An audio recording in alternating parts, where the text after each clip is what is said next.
شروع اللہ کا نام لے کر جو بڑا مہربان نہایت رحم والا ہے۔ حسین کا اس کے اندر لاحقہ لگا دیا۔ تو یہ تصوف جو ہے یہ اور اکبر کی حکمت عملی نے مل کر ایک اتنا بڑا فتنہ شروع کیا کہ محمد کی شریعت اور محمد کی رسالت کا دور ختم ہو گیا صلی اللہ علیہ وسلم۔ وہ 1000 سال کے لیے تھا، کیونکہ قرآن مجید میں 2 جگہ یہ بات آئی ہے کہ اللہ کا ایک دن تمہارے حساب سے 1000 سال کا بنتا ہے۔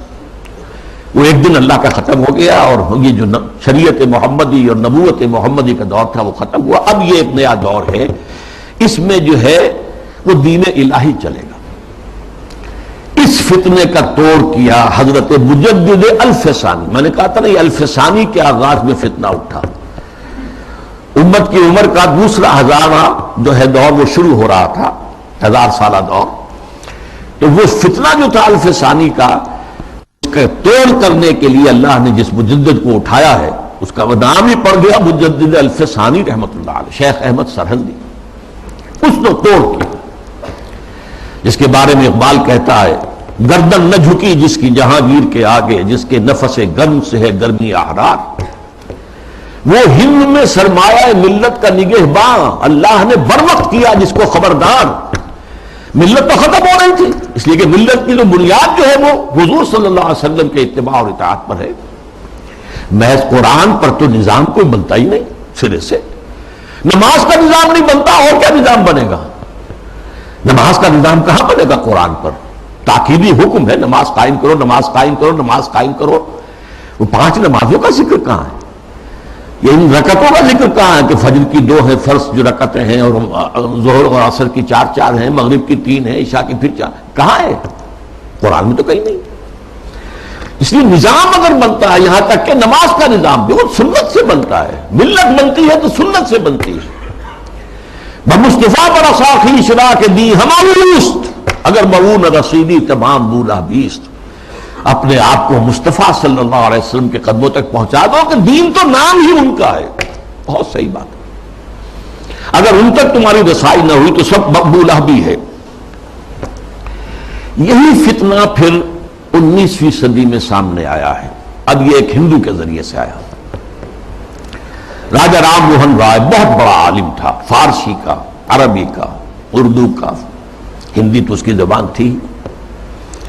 اور ہندوؤں میں جو احیاء ہوا ہے ان کا قومی سطح پر، وہ جن اشخاص کا مرہون منت ہے ان میں بہت بڑے مقام پر راجہ رام موہن رائے ہے۔ اور یہ موحد تھا، موحد کامل۔ چنانچہ انگریز جب آ چکے، آپ کو معلوم ہے 18ویں صدی میں آ گیا تھا انگریز، جنگ پلاسی کے بعد سے بنگال پر اس کا قبضہ ہو چکا تھا۔ اس کے بعد رفتہ رفتہ وہ سیلاب آگے آ رہا تھا۔ کلکتے ہی میں انہوں نے پہلا پریس قائم کیا، پہلا کالج قائم کیا، انجیلیں اردو میں ترجمہ کر کے، مقامی زبانوں میں ترجمہ کر کر کے لاکھوں کی تعداد میں پھیلا دی۔ اس فتنے میں مسلمان جو نہیں بہے، اس کے اور بھی اسباب ہیں اللہ کے فضل و کرم سے، لیکن ایک بہت بڑا ذریعہ راجہ رام موہن رائے بنا۔ آئینہ تسلیم کے نام، آئینہ تسلیس کے نام سے اس نے کتاب لکھی جس میں توحید کا اس بات کیا، مسلمانوں کی طرف سے دفاع کیا۔ لیکن اس شخص نے بھی وہی دین الہی کی طرح کہ یہ تفرقہ جو ہے مسلمان اور ہندوؤں کے مابین، اس کو دور کرنے کی ایک ہی شکل ہے، اور وہ یہ ہے کہ ان کے اندر اتحاد پیدا کیا جائے خدا کے نام پر۔ چنانچہ اس نے ایک خاص مجلس قائم کی، ایک خاص اس کا فرقہ بن گیا برہمو سماج۔ برہما کہتے ہیں خدا کو، برہمو سماج یعنی جس طرح دین الہی اسی طرح برہمو سماج۔ وہ یہ ہے کہ ایک برہما کو مان لو، بس خدا کو مان لو، جو تم اللہ کہہ لو، ہم اسے پرمیشور کہہ لیں، برہما کہہ لیں، جو چاہیں کہہ لیں، لیکن یہ ہے کہ باقی چیزیں جو ہیں ان کو ذرا پسے پش ڈال دو، ان کی اہمیت کم کر دو۔ تو برہمو سماج جو ہے اس نے پیدا کیا۔ اس کا انتقال 1833 میں ہوا تھا۔ اس کو پھر 19ویں صدی میں تازہ کیا ہے گاندھی نے، متحدہ قومیت کے لیے۔ اس کی بھی ایک سیاسی بصیرت تھی۔ انگریز کی غلامی سے نجات پانے کی کوئی صورت نہیں ہے جب تک کہ مسلمان اور ہندو متفق نہ ہو، متحد نہ ہو، اور ان کے اتحاد میں جو چیز حائل ہے وہ شریعت ہے، قانون ہے، تہذیب ہے مسلمانوں کی۔ تو جب تک ان کو گڈمٹ کر کے ایک ہاون دستے میں ڈال کر کوٹ کر پیس کر ایک نہ بنا دیا جائے تب تک یہ متحد نہیں ہو سکتے، اور جب تک یہ متحد نہیں ہوں گے آزادی نہیں ہو سکتی۔ اسی کی وجہ ہے کہ اس کی پرارتھنا جو ہوتی تھی صبح ہی صبح، اس میں گیتا بھی پڑھی جاتی تھی، قرآن کی تلاوت بھی ہوتی تھی، گرو گرنتھ کو بھی پڑھ کے سنایا جاتا تھا، تاکہ معلوم ہو یہ سب ایک ہے بھائی، اس میں کیا فرق واقع ہوتا۔ یہ فتنہ اس شد و مت سے اٹھا تھا، متحدہ قومیت۔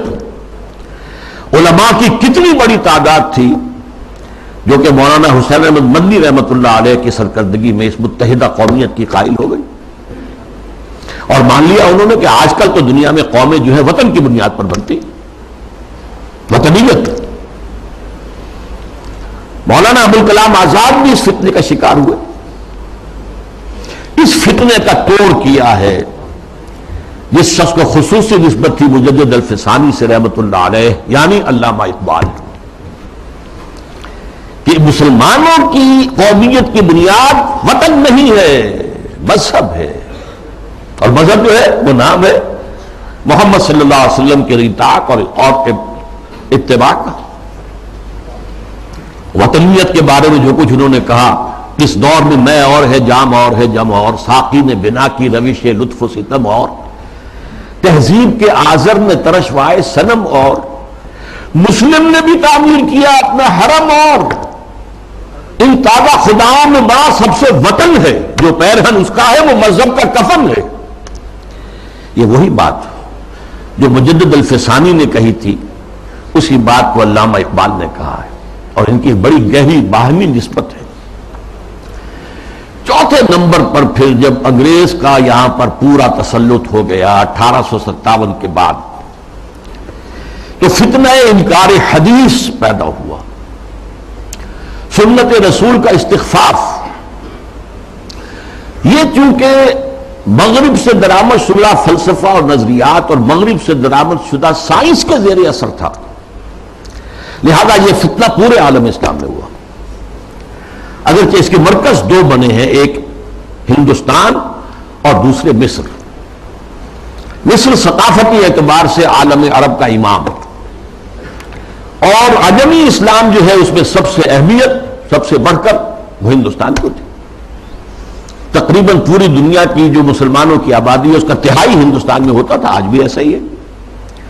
40 کروڑ سے زائد جو ہے وہ بھارت اور پاکستان اور بنگلہ دیش میں ہے، 125 کروڑ کل جو ہے مسلمان، ایک تہائی تعداد تو یہاں ہوتی تھی، اور یہاں پہ ظاہر بات ہے کہ ثقافت کا بہت بڑا مرکز، علم کا۔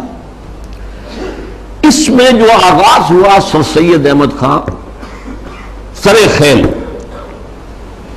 اس کے بعد یہ کہ یہاں بھی علماء، اور علماء بھی جو اہل حدیث تھے، وہ اس کا شکار ہوئے۔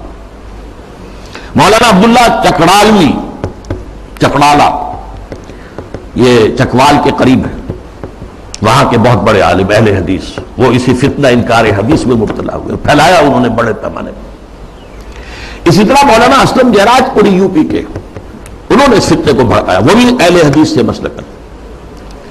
اسی طریقے سے مولانا تمنا عبادی، نیاز فتح پوری، بہت عمدہ منمون نگار، انشا پرداس۔ غلام جیلانی برق، اگرچہ اس کی آخر میں ہدایت ہو گئی، لیکن سب سے بڑھ کر یہ فتنہ جس شخص سے پھیلا ہے وہ غلام احمد پرویز۔ اس کا لکھنے کا اسلوب بھی بڑا اچھا تھا، دلکش تھا، تقریر کا اسلوب بھی بہت اچھا تھا اور دلکش تھا۔ اور یہ جان لیجئے فتنہ وہی شخص برپا کر سکتا ہے جس میں صلاحیت ہوتی ہے۔ عام آدمی کیا فتنہ برپا کرے گا، اور کرے گا تو پھیلائے گا کیسے؟ تحریر و تقریر سے فتنہ جو ہے وہ پھیلتا ہے، پروان چڑھتا ہے، اور ان دونوں چیزوں پر اس شخص کو بڑی دسترس حاصل تھی۔ دیکھیے یہ دو غلام احمد پنجاب نے پیدا کیا۔ غلام احمد قادیانی، اس نے ختم نبوت کی مہر توڑ دی، اجرائے وحی، اجرائے نبوت کا دعویٰ کر دیا۔ اور غلام احمد پرویز، اس نے اور دوسری اعتبار سے نبوت و رسالت کو زخم لگائے کہ نبی کی رسالت جو ہے وہ ٹھیک ہے، ہم مانتے ہیں، لیکن نبی کی اطاعت اور اس کا اتباع یہ صرف ان کی زندگی تک تھا۔ یہ فتنہ جو ہے پرویزیت، یہ آج بھی جاری ہے، اس کے کچھ کیسٹس ہیں جو آج بھی پھیل رہے ہیں، نہ صرف پاکستان کے مختلف حصوں اور علاقوں میں بلکہ اور باقی باہر کے ممالک کے اندر بھی چھوٹی چھوٹی